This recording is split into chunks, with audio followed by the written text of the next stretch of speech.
తాకట్లో ఉన్న మీ బంగారాన్ని విడిపించి ఆ రోజు ఆన్లైన్ రేటుకి కొంటాం. Sharma gold company. శ్రీమాత్రే నమః. సద్గురు జ్యోతిష్యాలయం డిసెంబర్ 2025 ఆంగ్ల నూతన సంవత్సరంలో ఈ 2025లో ఆఖరి నెలగా అని చెప్పుకోవచ్చు. ఆంగ్ల సంవత్సరంలో ఆఖరి నెల డిసెంబర్ 1 నుండి డిసెంబర్ 31 వరకు ఈ నెలంతా కూడా ఈ ద్వాదశ రాశులకి రాశి ఫలితాలు ఎలా ఉన్నాయి. ప్రతి ఒక్కరికి కూడా జాతకం అంటే ఒక నమ్మకం. నాకు ఈ నెల వ్యాపారం ఎలా ఉంటుంది, ఉద్యోగం ఎలా ఉంటుంది, నాకు ఆర్థికంగా ఎలా ఉంటారు, నా కుటుంబం ఎలా ఉంటుంది, ఇలాంటి ఎప్పటికీ ఒక కన్ఫ్యూషన్స్ తోనే అందరూ ఉంటూ ఉంటారు. ఇది ప్రతి ఒక్కరు కూడా గోచార గ్రహస్థితులు అన్ని వర్గాల వారిని దృష్టిలో పెట్టుకొని గణించి చెప్పడం జరుగుతుంది. ఇప్పుడు చెప్తున్నట్టు ఈ జాతకం మీ యొక్క వ్యక్తిగత జాతకానికి ఒక 30-40% మాత్రమే వర్తిస్తుంది. మీ యొక్క date of birth, time of birth ద్వారా మీరు తెలుసుకుంటే సంపూర్ణమైనటువంటి జాతకం అప్పుడు సంపూర్ణ జాతకంగా ఉంటుంది. మళ్ళీ చెప్తున్నాను, ప్రతి ఒక్క ఎపిసోడ్లోనూ చెప్తూ ఉంటాను నేను, జాతకం పడుతున్న వర్షానికి ఒక గొడుగు మాత్రమే కానీ జాతకం జీవితం కాదు. మీరు మిమ్మల్ని నమ్మండి, మీరు నమ్మిన దైవాన్ని నమ్మండి, అయ్యప్ప స్వామి గారు నమ్మండి, అన్ని రకాలుగా మేలు జరుగుతుంది. ముందుగా మేషరాశి వారికి, డిసెంబర్ నెల మేషరాశి వారికి ఈ నెల గ్రహ బలాలన్నీ కూడా ఎలా ఉన్నాయని చూసుకుంటే, కుజుడు లగ్నాధిపతిగా ఉన్నాడు, గురువు కొంచెం బలహీనమై ఉన్నాడు, శని మంచి స్థానం నెమ్మదిగా అలా బయలుదేరుతున్న, రాహు 7.5లో ఉంది శని, రాహు 12వ స్థానంలో, శుక్రుడు 7వ ఇంట్లోను, బుధుడు 8వ ఇంట్లోను, సూర్యుడు 8 మరియు 9వ ఇంట్లోనూ ఉన్నారు. మొత్తం గ్రహ బలం మధ్యస్థంగా ఉందని చెప్పచ్చు. ఓ చాలా గొప్పగా ఉంది అనడానికి లేదు, అసలే బాగాలేదని చెప్పడానికి లేదు, మధ్యస్థంగా ఉంది. మరి వ్యాపారస్తులకు ఎలా ఉన్నాయంటే చిన్న చిన్న డీల్స్ ఖచ్చితంగా వస్తాయి. డిసెంబర్ 24 తర్వాత వేగం పెరుగుతుంది వ్యాపారంలో. ప్రభుత్వ కాంట్రాక్ట్ సైడ్ నుంచి ఏమైనా ఎంక్వైరీస్ కూడా వచ్చే అవకాశాలు ఉన్నాయి. నెల మొదటి 15 రోజులు కాస్త క్యాష్ ఫ్లో తక్కువగా ఉంటుంది. కొత్త పెట్టుబడి చేస్తే కొంచెం నష్టాలు కూడా వచ్చే అవకాశాలు ఉన్నాయి కాబట్టి పార్ట్నర్షిప్లో కూడా మాటలు ఉంటుంది. 15 డిసెంబర్ వరకు జాగ్రత్త పడండి. ఆర్థికంగా ఎలా ఉంది అని అంటే, డిసెంబర్ 20 తర్వాత మీ బాకీలన్నీ తిరిగి వచ్చే అవకాశాలు ఉంటాయి. అద్దె ఇంటి ఆదాయం కానీ, లేదా కమర్షియల్ ప్రాపర్టీస్ అలాంటిది ఏమైనా ఉంటే దాని నుంచి వచ్చేవి కానీ, లేదా మీరు ఇచ్చేది కానీ అవన్నీ ఉంటుంది. మెడికల్ ట్రావెల్ ఖర్చులు పెరిగే అవకాశాలు ఉన్నాయి. ఫస్ట్ హాఫ్లో డబ్బు అంత నిలవజే అవకాశాలు కనబడట్లేదు, బాగా ఖర్చులు వచ్చే అవకాశం ఉన్నాయి. డిసెంబర్ 15 లోపు పెట్టుబడులన్నీ కూడా అవాయిడ్ చేయండి. ఈ రియల్ ఎస్టేట్ వరకు వచ్చేటప్పటికి కొనుగోలు చేసే వారికి మంచి రేట్లు దొరుకుతాయి. పోస్ట్ ఆఫ్ డిసెంబర్ 15 తర్వాత అమ్మకాలు స్లో అయ్యే అవకాశం, డాక్యుమెంటేషన్ అంతా మంచి వెరిఫై చేసుకోండి. ఉద్యోగస్తులకి వచ్చేటప్పటికి ప్రభుత్వ ఉద్యోగులని చెప్తున్నాను, ట్రాన్స్ఫర్స్, కొత్త బాధ్యతల వల్ల ఒత్తిడి పెరిగే అవకాశాలు ఉన్నాయి.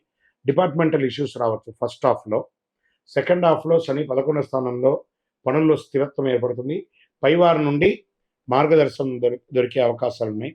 ఇంకా ప్రైవేట్ ఉద్యోగస్తులకి ఎలా ఉంది అంటే, వర్క్లోడ్ ఎక్కువ ఉంటుంది, అప్రిసియేషన్ తక్కువ ఉంటుంది. ఇది కామన్ కదా. సేఫ్ కానీ గ్రోత్ ఉండదు. పనిలో కంటిన్యూస్ ఉంటుంది. టీంలో కొంచెం మీ టీం లీడర్స్లో కూడా కొంచెం స్ట్రెస్ ఉంటుంది, జాగ్రత్త. ఇంకా స్వయం ఉపాధి చేస్తున్నటువంటి మీకు రోజువారీ ఆదాయం స్థిరంగా ఉంటుంది. కస్టమర్స్ తిరిగి వచ్చే అవకాశాలు ఉన్నాయి. పెద్ద పెద్ద ఖర్చులు కూడా, అన్అవాయిడబుల్ ఖర్చులు కూడా వచ్చే అవకాశాలు ఉన్నాయి. చిన్న చిన్న అడ్డంకులు కానీ అవన్నీ తొలగిపోతాయి. సర్వీస్ సెక్టర్ ఉన్న వాళ్ళకంతా కూడా ఈ నెల క్రౌడ్ పెరుగుతుంది.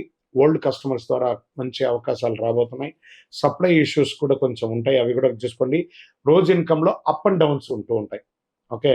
రాజకీయ రంగంలో ప్రజల్లో మీ యొక్క ప్రజాక్షేత్రంలో ఉండేటప్పటికి కాస్త ఒడిదుడుకులు వచ్చే అవకాశాలు ఉన్నాయి. ప్రమాదాలు లేవు కానీ మీరు మాట్లాడేటప్పుడు కరెక్ట్గా మాట్లాడండి. విద్యార్థులు చాలా హార్డ్ వర్క్ చేయాలి, కాన్సన్ట్రేషన్ తక్కువ అవుతూ ఉంటుంది, డిస్ట్రాక్షన్ ఎక్కువ అయ్యే అవకాశాలు ఉన్నాయి. కాంపిటేటివ్ ఎగ్జామ్స్కి చాలా హార్డ్ వర్క్ చేసి మీరు చదవాల్సినటువంటి సమయం. ఇంకా విదేశాల్లో ఉద్యోగం చేసే వాళ్ళకి, చదువుకున్నటువంటి వారికి పేపర్ వర్క్స్ అంతా కూడా బాగానే జరుగుతుంది. ఫ్లైట్ ట్రావెల్ పోస్ట్పోన్ అయ్యే అవకాశాలు కూడా కనబడుతూ ఉంటాయి. జాబ్ వీసా కాస్త ఆలస్యం అయ్యే అవకాశాలు. ఓవరాల్ మిశ్రమంగా ఉంది విదేశాల్లో ఉన్న వాళ్ళకి. ఇంకా కుటుంబంలో తీసుకుంటే ఎల్డర్స్ ఎవరైనా పెద్దవాళ్ళు ఉంటే వాళ్ళ యొక్క ఆరోగ్యం పట్ల కొంచెం జాగ్రత్త వహించాలి. చిన్న చిన్న తగువులు వచ్చే అవకాశాలు ఉంటాయి. తర్వాత ఇంట్లో నెల ద్వితీయంలో శాంతిగా ఉంటుంది. ఇంకా ప్రేమికుల విషయంలో మాత్రం కాస్త జాగ్రత్త, మాట పట్టింపులు ఎక్కువ ఉంటుంది. ఒకరి పట్ల ఒకరు అవిశ్వాసం అయ్యే అవకాశాలు ఉన్నాయి. ఒకవేళ బాగా విశ్వాసం ఉన్న కూడా పెద్దవాళ్ళతో చెప్పి వివాహం చేసుకోండి, తొందరపడి నిర్ణయాలు తీసుకోకండి. ఇంకా కుటుంబ సభ్యుల మధ్యలో ఆర్గ్యుమెంట్స్ ఎక్కువ వచ్చే అవకాశాలు ఉన్నాయి. అన్నదమ్ములు, అక్క చెల్లెలు, భార్యాభర్తల మధ్య కూర్చొని మాట్లాడండి. ఏ విధమైనటువంటిదన్నా కూడాను కొంచెం టెన్షన్స్గానే ఉంటుంది ఒక్కొక్కసారి అని కూడా చెప్పచ్చు. నోరు అదుపులో పెట్టుకుంటే మంచిది. కుటుంబం దగ్గర విషయంలో మటుకు. సంతానం విషయంలో ఇంప్రూవ్‌మెంట్స్ కనబడుతుంది. మీ యొక్క పిల్లల యొక్క వివాహం కానీ, లేదా వారికి ఉపనయనం కానీ, లేదా వాళ్ళ చదువు గురించి బాగా ఆలోచిస్తారు. వాళ్ళ కోసం ఇన్వెస్ట్‌మెంట్ కూడా చేస్తారు. ఇంకా హెల్త్ అన్నిటికంటే ముందు హెల్త్. ఇక బీపీ, చెస్ట్ ఈ యొక్క ఒక ఛాతీ దగ్గర ఒక మంట లాంటిది, అసిడిటీ వచ్చే అవకాశాలున్నాయి. చిన్న చిన్న గాయాలు ఏర్పడే అవకాశాలుంటాయి. జాగ్రత్త పడండి. డిసెంబర్ 24 తర్వాత ఆరోగ్యం కుదుటపడుతుందని కూడా చెప్పొచ్చు. ఇంకా మంగళవారం మీరు చేయవలసినటువంటి పరిహారం హనుమాన్ చాలీసా పారాయణం చేయండి. సుబ్రహ్మణ్య స్వామి వారి ఆరాధన కొంచెం ఎక్కువ చేయండి. పసుపు దానం ఇయ్యండి. పసుపు వస్త్రాలను ధరించండి. ఓం అంగారకాయ నమః అని 108 సార్లు డైలీ పారాయణం చేయండి. చాలా మంచిది. ఏదైనా అమావాస్య తిథి రోజు కానీ, పౌర్ణమి తిథి రోజు కానీ పేదవాళ్ళకి ఏదైనా ఆహారము అవన్నీ కూడా ఇవ్వండి. మొత్తానికి ఓవరాల్ కొంచెం మిశ్రమంగా ఉంటుందని కూడా చెప్పొచ్చు. లక్కీ నంబర్ 7 అని కూడా మీకు చెప్పొచ్చు. బ్లూ కలర్ మీకు చాలా కలిసి వస్తుంది. చంద్రాష్టమం 17/12/2025 10:26 నుండి 19/12/2025 10:51 వరకు చంద్రాష్టమం ఉంటుంది. ఇంకనూ మీ యొక్క వ్యక్తిగత జాతకం తెలుసుకోవడానికి మీ యొక్క పేరు, మీ యొక్క డేట్ ఆఫ్ బర్త్, మీ యొక్క టైమ్ ఆఫ్ బర్త్, మీ యొక్క ప్లేస్ ఆఫ్ బర్త్ మా నంబర్ 9000777149కి వాట్సాప్ చేయండి. కాల్ కాదు. కాల్ చేస్తే రెస్పాండ్ అవ్వరండి. వాట్సాప్ చేయండి. మీకు తప్పకుండా రిప్లై ఇస్తాను. మీ యొక్క ఇంకానూ ఆరోగ్యంగా ఉండడానికి, ఐశ్వర్యం పొందడానికి మీ ఇష్టదైవం, కులదైవంలో మీ వయసు ఎంతుందో అన్ని దీపాలు వెలిగించండి. విజయోస్తు.